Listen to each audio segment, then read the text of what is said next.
Hey, it's Drybear. We're continuing our series of helping players get into and enjoy the world of Baldur's Gate 3. Yesterday, I posted a video going over multi-classing, how it works, and gave some basic ideas on how you can mix classes together. But from that video, I've already got a bunch of requests to make actual multi-classing builds that people can use for their first playthrough. And since the game comes out tomorrow, I've put together 10 of the best multi-classing ideas I could have, and I did my best to kind of cover as many different play styles as possible, as well as roleplay options and themes. So my hope is with this video that no matter what, someone can find at least one build in here that appeals to them and might be fun if they are planning to multi-class on their first playthrough. But first, you should come hang out with me on my live stream. I'm live every single day on twitch.tv/Drybear. If you do come hang out with me in the community, then your Baldur's Gate 3 crush is going to like you back on first try. All right, so I have 10 builds for you, and I have layouts that you can screenshot and take with you that go over all the things that you need to know to get started and make the build work throughout the game. But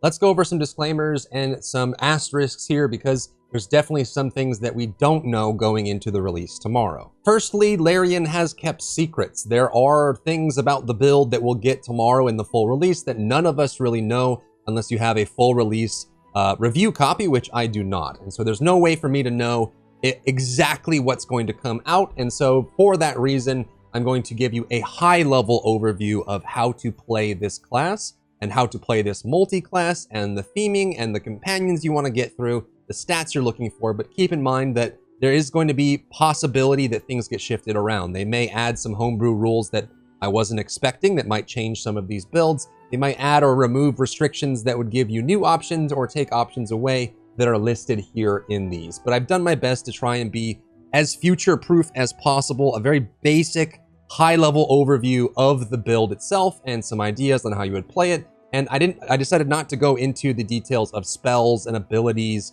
and very specific things because some of that might change and I don't want to lead you astray. Also keep in mind that you should be encouraged to play however you want. There are so many different ways to play Baldur's Gate 3. Don't let me discourage you, or this is just for getting ideas, get the juices flowing. And if you really want just a thematic multi-class playthrough, your own kind of play style, and you don't have any ideas that you want to go on now, maybe this helps you if you're on the fence on what to play. Also keep in mind that for the most part, the only reason you're picking specific races is just for the proficiencies and the racial abilities and the access that they have to. They might get a cantrip that will be useful, or they have some kind of passive. But the statistics themselves are going to be rather agnostic. You can distribute your points however you want, and there's going to be a very even system. Now, they might have options, we don't really know, of being able to roll your stats and then have to deal with that, or maybe they have a difficulty available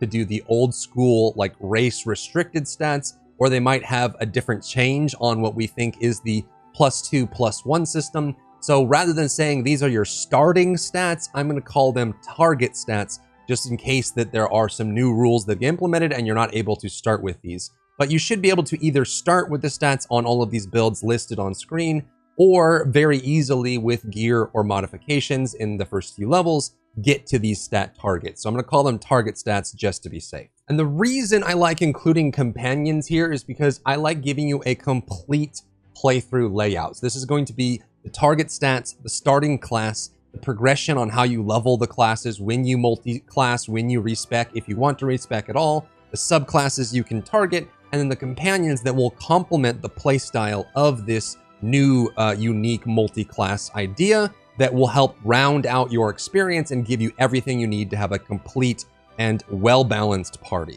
But when it comes to companions, know that you can swap companions in and out as much as you want. You can respec companions. All of these assume you're going to use the base class of the companions, and you might change their subclass, but for the most part, you're going to fit to their lore and their story and use them as is. But of course, you can use hirelings of any class to fill in a slot that you need, or you can respec and reallocate points for your companions to fit whatever you want. Generally, you just want to have combat-focused character that can get in melee range and do combat. You want to have a character that can heal and buff and support. You want to have a character that can do AoE damage, and casters do this best. And range damage, casters do this best. And then you want someone that can excel at out-of-combat things like picking locks, stealthing in, perception checks, setting up traps, disarming traps, things like that. So that's what we're going to use for our full setup for the party recommendations. But enough yapping. Let's go with the first build on the list. I think a build that appeals to most people and is a very fun way to play,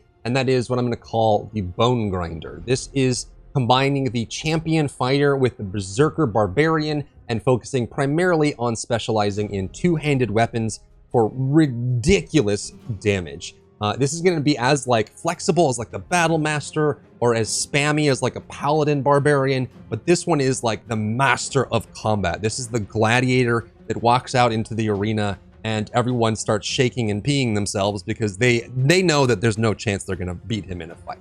So the main focus here again is two-hand weapons, big burst damage, and the barbarian berserker is going to give a lot of options for that, plus a feat at level 4 that will make you even stronger in the two-hand weapon arena. And then you pick up champion for fighter, which has a ton of utility options for combat, guaranteeing hits, giving you faster ways to engage in combat, and everything in between. So that's where the Bonegrinder comes in.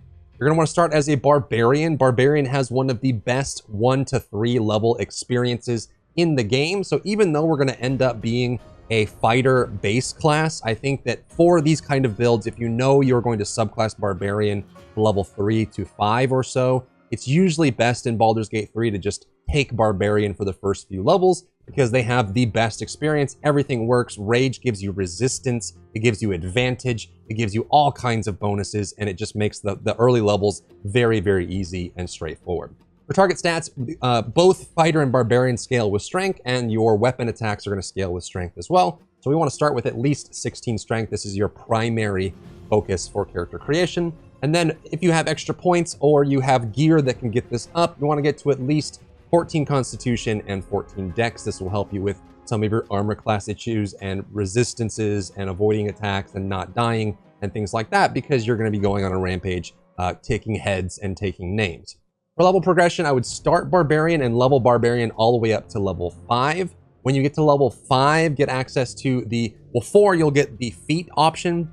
I would just do the great weapon option to give you the two-handed benefits and bonuses. It makes you super strong with two-handed weapons, and you just play through that the whole way. Multi-class into fighter, get fighter to 4, and then when you ding level 9, you don't even have to spend the point in 4 to get the level 9. When you ding level 9, respec your base class to fighter, set fighter to 5, barbarian to 4, get the great weapon, feat, and then finish fighter all the way up to 8. And then for subclasses, as we mentioned, you want to run champion for fighter, and you want to run berserker for barbarian. When it comes to a ideal party setup, you will be the combat specialist, the combat master. You're the one running in with a giant weapon, smashing people's faces in, and just going on a bloodlust rampage.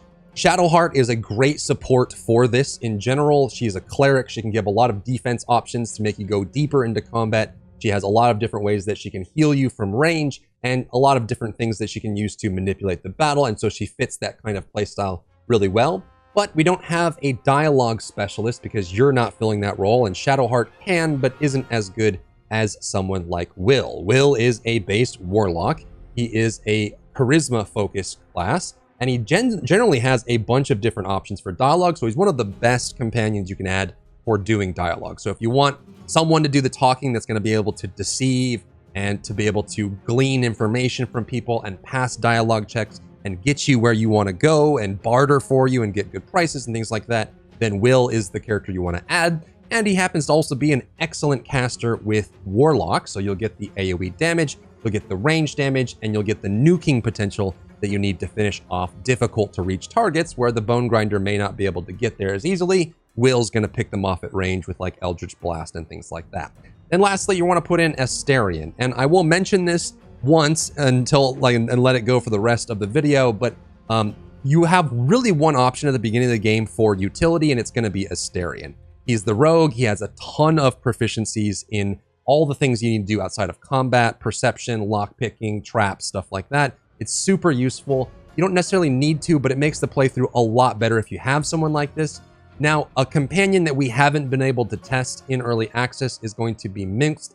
He is from Baldur's Gate 1 and 2, and in those games, he was a ranger, and rangers can fill the utility role. So it's possible when you unlock him later that you could swap Astarion out if you don't like Astarion, or you want to have a Ranger option. But since it's not confirmed 100% exactly what's going to happen with the new character, I'm just going to leave it as Astarion, and then as you go through the story, you can look to fill that out, or you can use a hireling if you really want to. Build number 2 is the Justicar. We started with I wanted to do 2 kind of combat focused characters that are good at it and can take hits and give hits, and then we'll switch. So basically my setup for these builds is 2 combat focused characters, 2 stealth focused characters, 2 support focused characters, 2 caster nuker focused characters, and then 2 bonus characters for the total of 10, so that it kind of covers all the playstyles. So this is the second combat focused character, the Justicar, which is a base class paladin.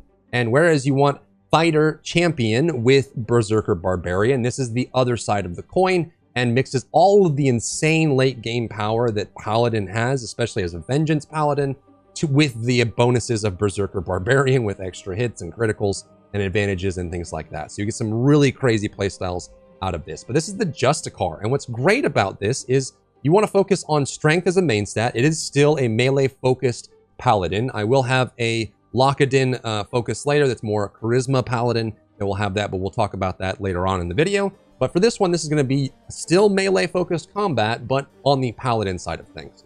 So you want to start with paladin. Target stats are going to be 16 strength, 14 constitution, and 14 charisma. The charisma will make a lot of the paladin effects that you do a little bit easier to get off, and the constitution, again, anytime you're playing a combat specialist like this, constitution goes a long way, and it can also help you with channeling spells as well. For level progression, start with paladin and get it to level 2 to unlock your second level bonuses. Multi-class into barbarian, take barbarian all the way up to 4, and in this case, you can either use your ability score improvement at level 4 to raise your strength for even more damage, or just like the Bonegrinder, you can just unlock the feat that gives you two-handed weapon, the great weapon bonus, which is super strong, and then you want to finish paladin all the way up to 8. And this just gives you a crazy flexible option, whereas the Bonegrinder focuses on hitting the enemy as many times as possible for as much damage as possible. The Justicar is going to have things like Divine Smite and other paladin bonuses, plus some utility and some charisma if you wanted to do dialogue for this as well, which means you don't need to use Will. You can swap in Gale for caster, by the way. So you have a much more flexible playstyle here, but it may not be able to murder hobo as hard as the Bonegrinder will, so it depends on what you're looking for. Subclasses, Paladin, I think actually any of them work here, to be honest. You could go Ancients, you could go Devotion, you could go Vengeance. You could probably even go Oathbreaker if you really wanted to. But I think that for this theme and for the playstyle that you're looking for weapons, I think Vengeance fits the best. And then for Barbarian, we're going to pick up Berserker. For the recommended party, I would recommend you are going to fill the combat and dialogue roles, which means you open up that dialogue requirement. Again, I think Shadowheart is a great fit here for support, to support you as you're going in and whacking people with your giant weapons.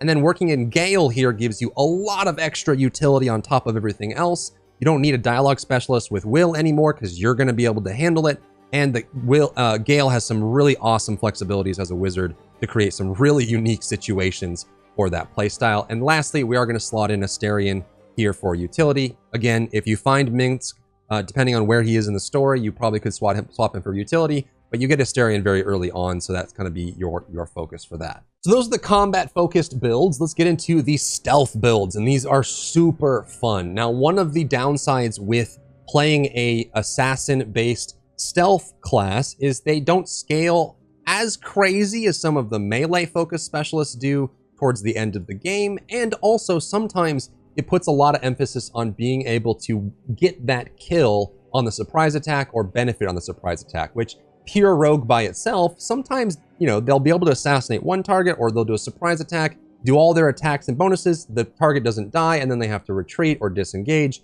and it gets a little bit weird. So the Infiltrator is going to be a very well-balanced spread multi-class option that gives you tons of choice on how you do this, and is probably one of the highest surprise attack burst setups that you can get in the game.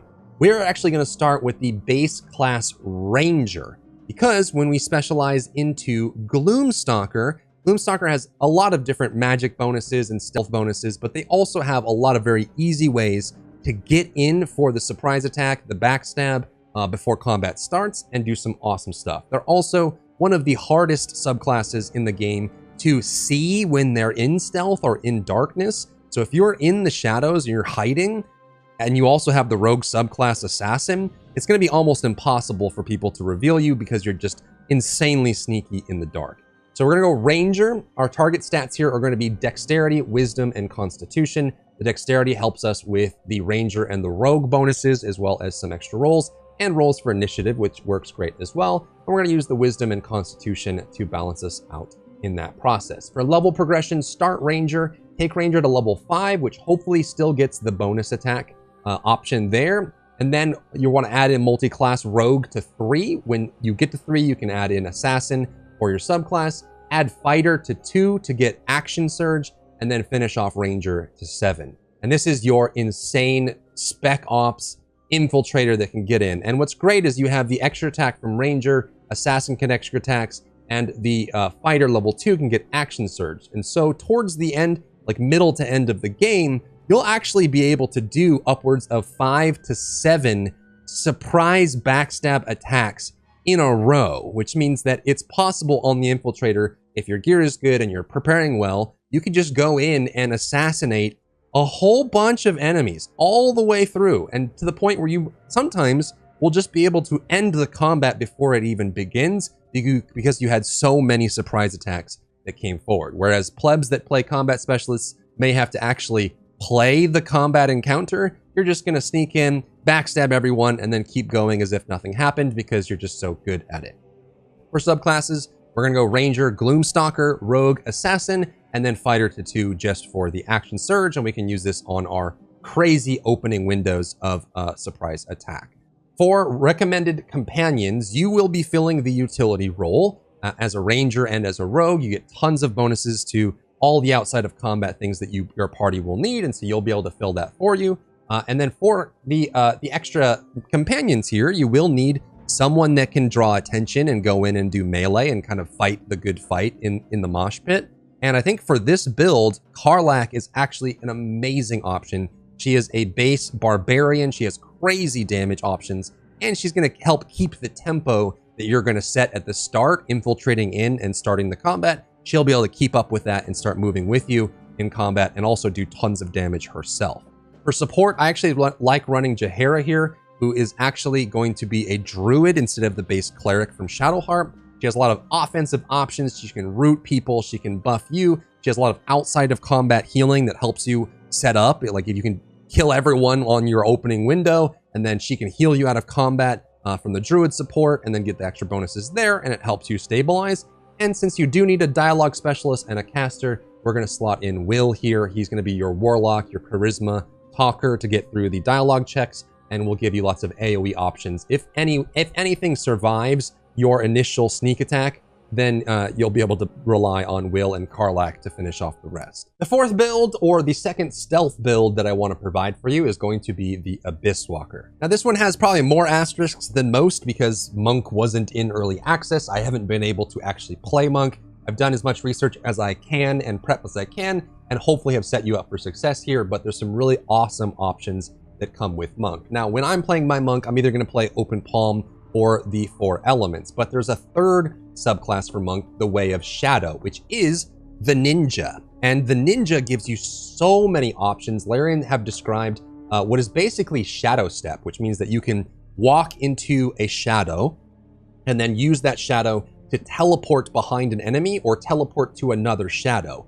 which means if you go into darkness, you can blink to other darkness, reappear, backstab someone, go back into darkness, and fade away, which makes a super awesome playstyle and really leans into that. And I think because you have Monk in this, you'll be able to do martial arts and upfront combat. You can disengage, re-engage, and I think the Abyss Walker, unlike the Infiltrator, is not going to need the opening subterfuge to have success. They can start the battle and still do excellent on that front. So it's going to be super fun to be able to just blink around, sneak up on people. You can even, they've mentioned that you can create patches of darkness as well. So you can choose a location, create a shadow there, step into a shadow behind you, blink to the new location you just created, backstab someone, do some crazy ninja stuff and disappear, and it would be super fun. So this playstyle is going to be a blast to play. For target stats, you want 16 dexterity because both rogue and monk are going to scale with that, 14 wisdom and 14 constitution just to balance us out and keep us very stable. Now, there's a question here that I don't know exactly based on how the monk is set up because I haven't been able to play it, but this is my suggested level progression. This is more of like a safer option, just how things go. Monk to level 1, so start monk.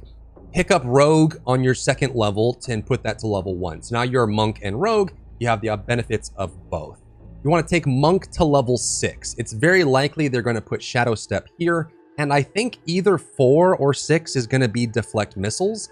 And it's super cool because then when you get shot at with projectiles, you can deflect them as a reaction. And later on with monk, you can even redirect the projectile and shoot it back at the target and deal damage to them on their turn, which is ridiculous.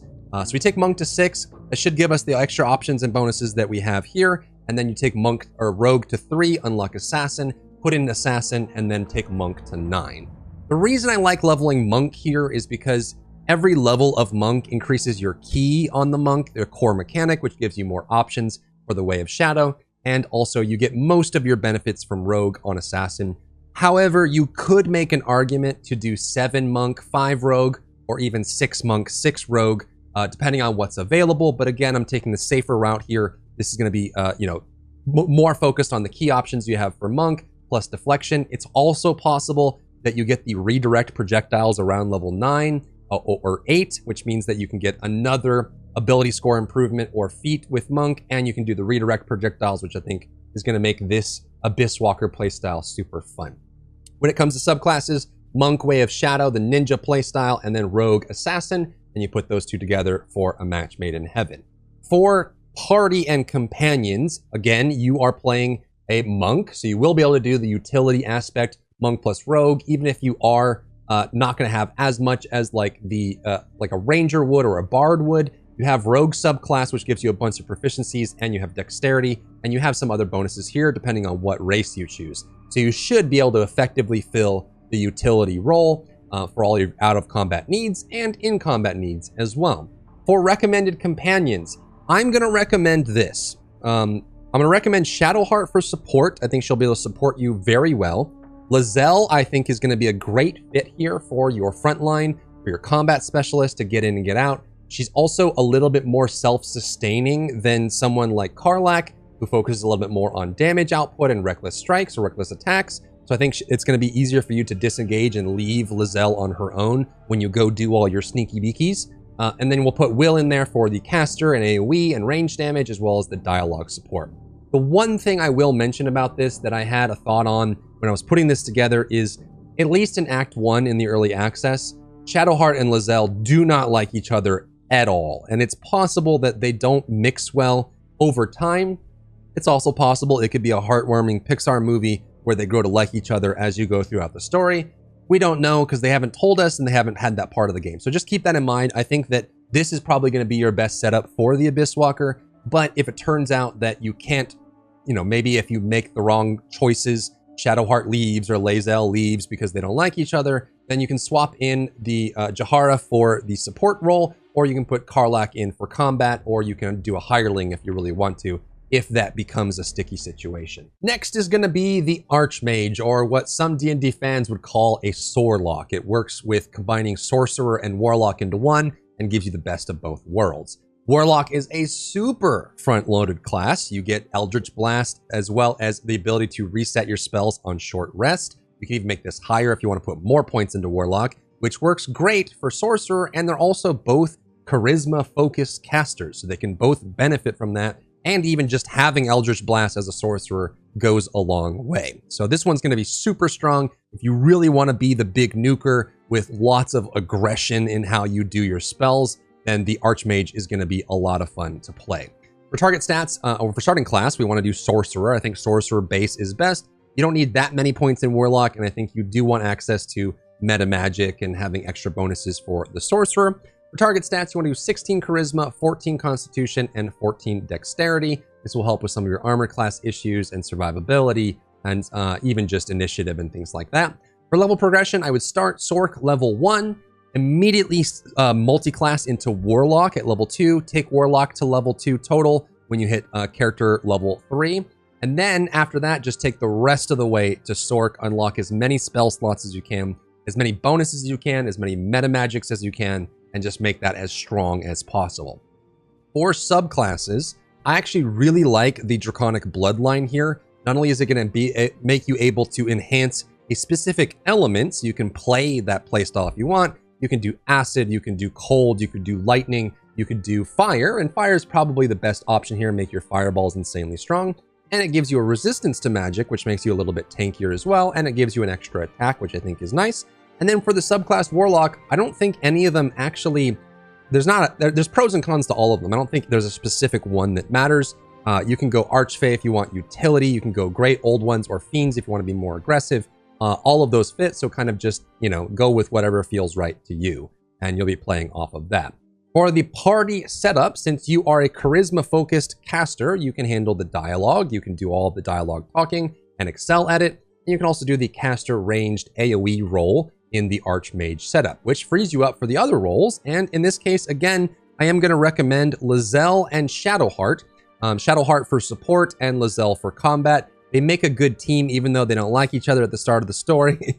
And I think it's great for casters and for people that don't want to be in stride with their combat specialist. I think Lae'zel's a great option because she can handle herself, right? She can be left alone to her own devices without worry, and Shadowheart can kind of bounce between them, and Astarion can do what he wants. So you want Lae'zel for combat, Shadowheart for support, and then Astarion for utility, and you can swap in Minsk later if you unlock him through the story. Next for casters is one that I am stoked about. I really, really want to play this build and do a full playthrough of it because there's some new stuff in Baldur's Gate 3 that makes this very exciting, specifically for someone who, like me, who likes playing sorcerer playstyles anyway. So build number 6 is the Stormsbane. It is going to be a lightning-focused caster, and there's some really awesome combinations that we can get here. We're actually going to take Sorcerer and Cleric, Sorcerer Storm Magic, and Cleric Tempest Domain. And there's a couple things to know about this playstyle that are unique to Baldur's Gate 3. They're going to be really fun. Firstly, clerics can channel divinity. They can buff up spells, and you can choose to buff up lightning magic, which makes this even stronger, which gives you a ton of options. You also have healing word, you have some defensives and some proficiencies that make you a little bit tankier, which means you can be more aggressive. On top of that, storm magic for sorcerer, as far as I can tell from what they've shown so far, you can get wind magic to move around and be more, mobile and more flexible. You have tons of bonus burst damage with that, plus the Cleric Tempest Domain amplifying your lightning. And the kicker, the cherry on top, the creme de la creme of this is that they have added in a new status effect in Baldur's Gate 3 called Wet. And when we first saw this was a meme in early access, but this actually makes this build insanely strong. So it is a status effect that the enemy or you can be soaked by water, and that makes you super vulnerable to lightning.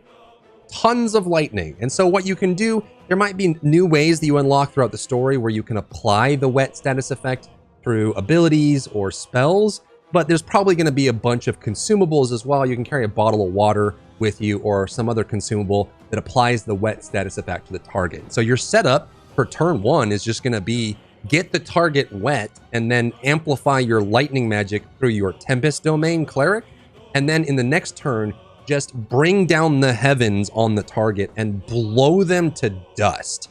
It should be insanely fun, and you get tons of flexibility and survivability from Cleric. You get tons of flexibility from the wind magic that Sorcerer is going to have. Tons of damage. This one is super cool. I probably will do a playthrough of Stormsbane at some point. But starting class, we're going to do Sorcerer. Of course, we want to get Sorcerer as that base there. You're going to want to target towards 16 Charisma, 16 Wisdom to help with the Cleric side of things, and then 14 Constitution if you can swing it. For level progression, start with Sorc level 1, immediately subclass into Cleric so that you can get access to the armor proficiencies and even carry a weapon. And it takes you a little bit tankier. Just make sure that you're always wearing armor proficiency that you have proficiency in, because if you aren't, then you won't be able to cast any spells. So just keep that in mind. And then once you're done with that at level 3, take Sorcerer the rest of the way to unlock as many spell slots as possible, as many meta magics as possible, and get those bonuses there. For subclasses, Sorcerer, of course, we're going to take Storm Magic. For Cleric, we're going to take the Tempest Domain. And then for recommended companions, this is going to be the all-in destroy everything, huge nuke damage, nuclear bomb build. And so we're going to take as many of those options as we can. You will be able to do the dialogue for your party since you will be charisma focused. You will also fill in the caster role quite well. Jahara is one of the more offensive supports in the game. You can spec her to be very aggressive and high damage, but still has the healing that you can supply for your party. We're going to have Astarion in there for utility because you need someone to do the out of combat things, and he can get you some nice surprise attacks and get you some opportunities. And then you and Karlach are just going to mow down your enemies. You're just going to go on a rampage, murdering everything. Crazy barbarian damage, crazy lightning damage. It's going to be crazy. It's going to be lots of fun. Okay, we did casters, we did stealth, we did combat, but what about support mains? People that want to play support and they want some cool multi-classing ideas for playing support in Baldur's Gate 3, especially for the first playthrough. So I provide you the Benedict, and this is a very powerful mix. This is probably the strongest support character in the entire game by a long shot, just because Bard is so strong and Cleric is so strong, and when you put them together, it's actually ridiculous. We're going to start with base class Cleric, and that is it. We're done with Cleric. We're just going to pick up Cleric base class so we can get all the proficiencies, all of the armor, all of the bonuses, get super strong, and then we are going, and since Cleric gets their subclass at level 1, we're going to spec immediately into the life domain for healing and support, and then at level 2, we're going to subclass into Bard, and we're never going to look back. We're going to take Bard all the way to 11. As you put Bard higher and higher, it makes all of your buffs and bonuses even better. You get tons of options, and you get ways. I think Bard, like level 6 and level 10, is going to have tons of ways that they can modify their inspirations and their bonuses, and they can actually reset their songs on short rest and just kind of get back into the combat. It's actually crazy. Super cool. So for target stats, we want to do 16 charisma. It's going to help both your classes. 16 constitution. This is a dual factor. It does make you tankier, but also allows you to maintain channeled spells. And there's going to be some that you really want to maintain as often as possible. And so the extra constitution is going to help you do that. And then 14 wisdom is going to give you some bonuses to both Bard and Cleric for spell casting across the board. So those are your target stats. Again, for level progression, Cleric level 1, go straight into Bard and take Bard all of the way. And then for subclasses, Cleric life domain, and Bard, you want College of Lore. Lore gets some crazy bonuses for support. You're going to love it. Bardic Inspiration is one of the best support abilities in the game. You can add an extra die roll to ally attacks and bonuses. You add this to Lizelle or Gale, and they're going to kill everyone. It's so much fun, and no one's going to die because you have so much support. For the recommended companions and party setup, you will be able to handle the support, and you will be able to handle the dialogue because you have high charisma. For utility, we're going to slot in Astarion. Of course, you can also get Minx later when you unlock him. And then for caster, we want to pick up Gale. He's going to give us a bunch of utility. Gale as your caster, plus you playing Benedict at the same time, is going to give you so many utility options in and out of combat. It's actually ridiculous what you'll be able to do. You can, yeah, it's endless the opportunities you have with how much utility this class or this setup is going to have. Lizelle is going to be your combat specialist. Again, very flexible, very supportive. You probably have enough utility if you wanted. You could run Karlach here as well and just lean on that barbarian aspect and push her towards the front line. But I think that this is probably one of the hardest parties in the game to kill. If you have these 4 characters together with this setup, you're probably never going to die. That was support option number 1. Support option number 2 is probably the one I would personally go with because I love land druids casting nature magic, and I also love being the tanky tree sentinel that is super durable and can fight and can empower your weapon, and you have like it's so many cool options here. So this is going to be build number 8. This is the Stonebark build, and is going to be base class druid. We are going to focus on being the support class for our party, which druid can do well, especially when you get high levels of druid. And we're going to target stats 16 wisdom, 16 constitution, and 14 dex. 14 dex will give us initiative and some survivability options. The wisdom will scale our spell casting, and constitution allows us to do some cool cleric things, survivability, and some channeling as well, which will really balance out the build overall. For level progression, we're going to start with druid level 1, go immediately into cleric level 1, and pick up the subclass at level 1. And for this, I'm actually going to recommend picking up war. You can actually go knowledge or life if you want to get even more support or more spell casting options. I think those are great options here, but I think most of what you need from support casting is going to come from your land druid. And if you add in War Cleric, you get extra proficiencies in combat. And remember that Land Druid can buff their weapon. They can actually buff their weapon and hit harder, do bonus effects and things like that, which makes it super cool and super fun. So from that perspective, I would recommend Cleric War and then Land Druid. It makes a beautiful combination of combat specialist plus support that just makes you super fun and hard to kill. So we're going to do that. We're going to do Cleric to level 2, and then we're going to take Druid to level 10. And then again, for subclasses, Druid, we want to take the land. And then for Cleric, we want to take the Domain of War. For party comp and recommended companions, you will be able to fill the role of support as a Land Druid, healing and buffing and doing all of that. You'll take utility with Asterion for out-of-combat bonuses and initiative and things like that. And then you need a dialogue specialist if you want to pass dialogue checks. So I recommend picking up Will here. High charisma, very strong, very powerful. And you want to put him into your party for dialogue, but he'll also be able to do all of your caster needs, range damage, AoE damage, things like that. And then I think because you are pretty tanky and you can get into the fight and do some bonuses and you can entangle and whip people around and move them and knock them off and do pushes and shoves, you're going to be so like, you're basically like a battle druid that can go into the fight. I think you can work in Karlach here for your combat specialist, and you can actually go in with her. You can heal yourself and her. You have high constitution plus the war domain. You're going to be pretty tanky too. And you have all these different utility options. You can shove people over to her. You can whip people over to you. You can knock people down. You can root things, all these buffs and everything. It's going to be crazy. It's like you and Karlach are just going to be best buds, high-fiving and murdering. And then you have Will in the back line setting up and doing nukes and bonuses, and Asterion just sneaking around and being a super nukey thorn in their side as you're going through it. So that's the whole build there. So that covers 2 combat specialists, 2 stealth builds, 2 caster builds,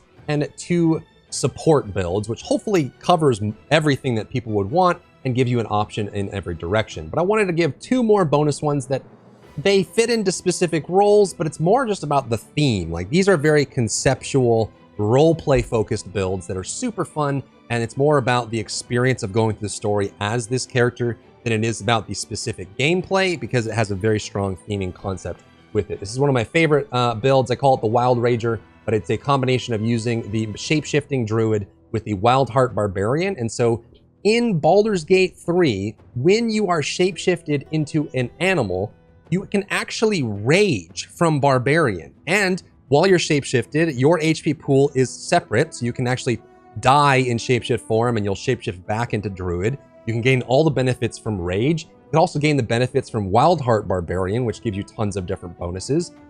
You basically are a rampaging animal, and not only do you have to do bear, you can do spider, you can do owl bear because you'll be moon focused.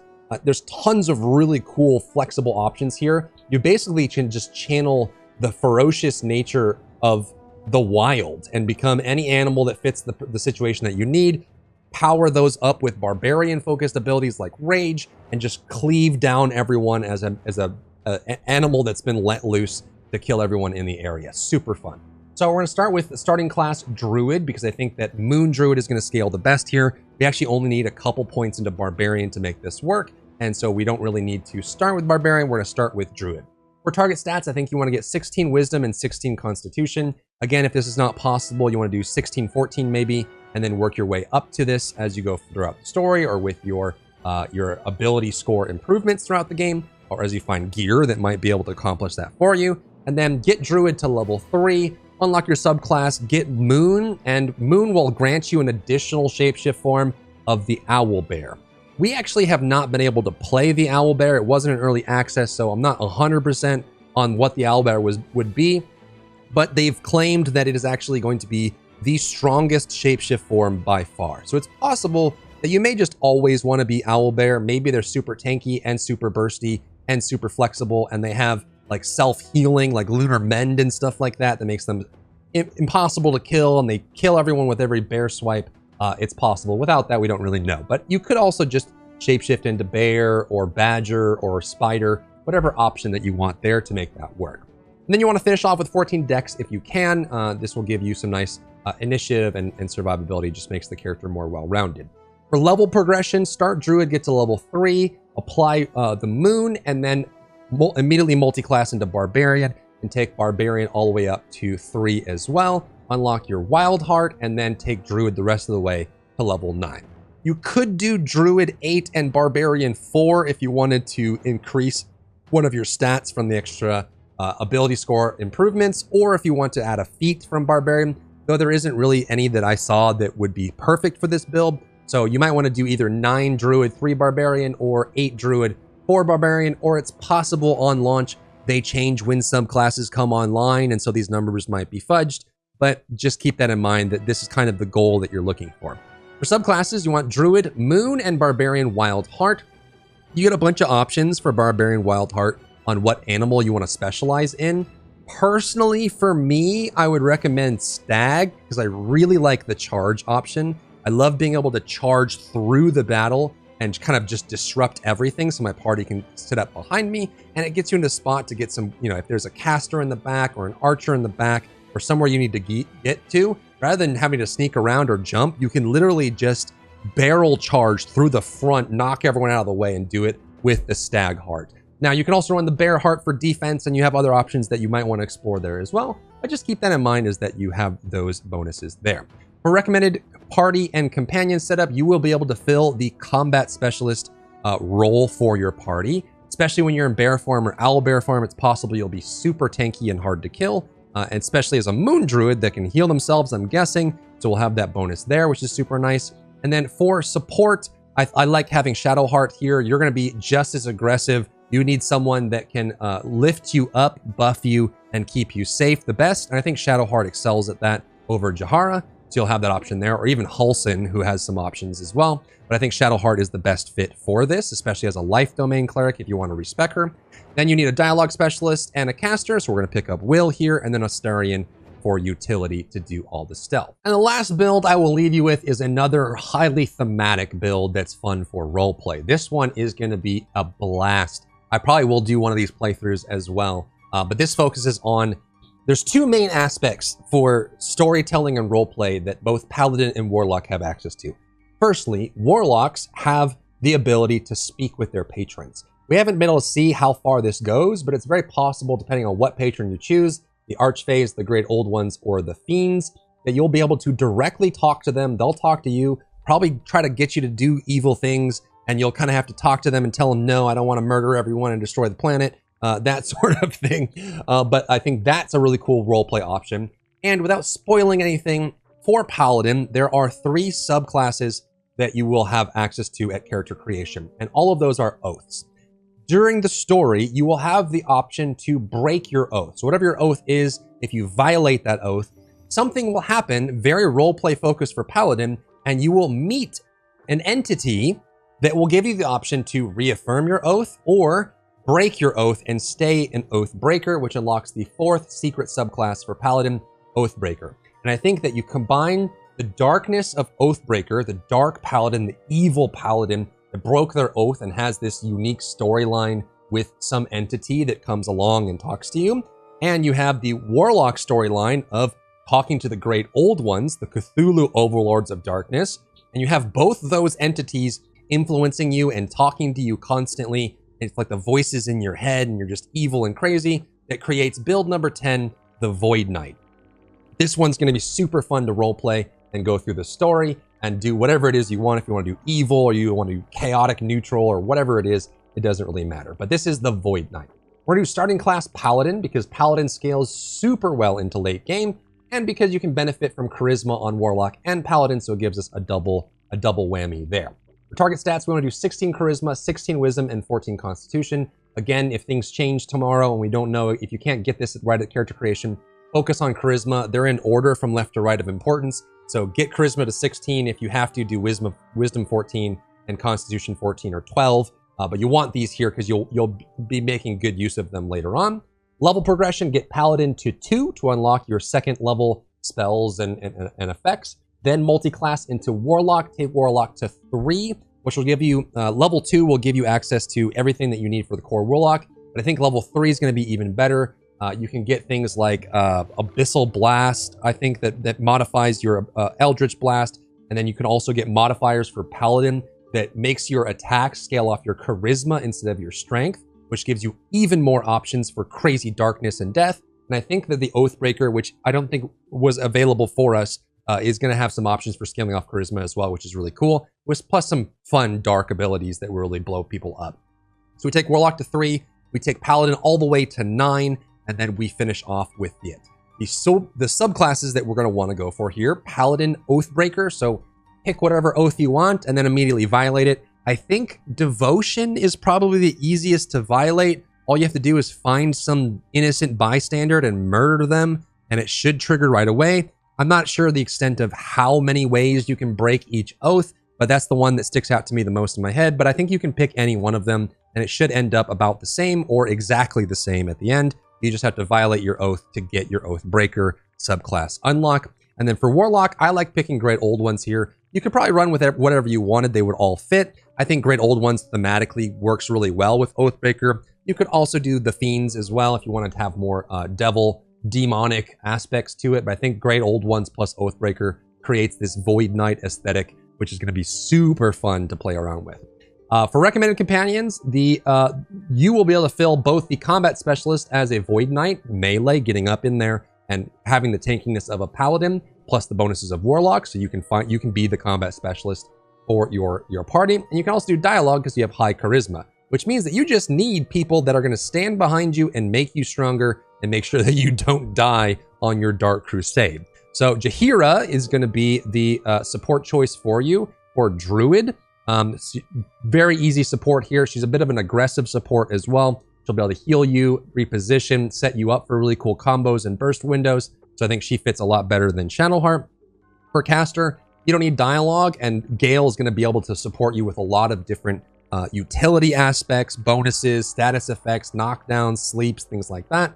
And then for your utility, you want to get Astarion. And for even more roleplay, I would love to add in Minsk here. And then for caster, you could probably even swap someone else here, since Gale is kind of anti-violence. You might want to, thematically wise, you might want to get someone else there. But I feel like Void Knight plus Jaheira plus Minsk plus another dark, you can put like, I don't know, someone evil that fits into that slot if you really want, just to complete the roleplay part of it. But that's the 10th build, the Void Knight. And that completes all 10 builds that I've got for you. Again, a lot of this may change. The stats may change. There might be new rules or restrictions. So I tried to give you just an overlay of the role-playing and the outline, the starting direction that you need to go in. And I tried to keep it as future-proofed as possible so that, if things change, you can still use these guides and these limits, and you can just screenshot this and use it for whatever it is that you want. But if you found value in the video, and I hope that you did, leave a like down below, leave a comment for the algorithm to help this video get seen by more people, and I'll see you on my live stream. If you enjoyed yourself today, leave a like down below. You can support me and my work on Patreon and view Patreon exclusive content,